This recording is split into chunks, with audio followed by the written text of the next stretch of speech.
Hello, in this video I'm gonna show you how to enable setting called touch and hold for Siri to listen to you on your iPhone Home app.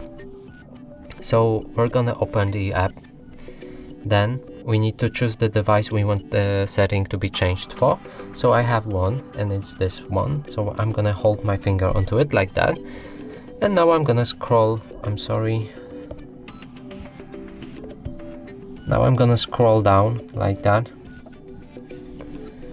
and find touch and hold for Siri. So now if I touch the screen it doesn't listen to me, and if I enable that,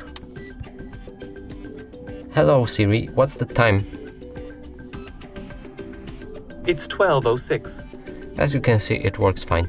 So that's it for this video. Hope you like it. Please consider subscribing to our channel, leave a like and a comment below.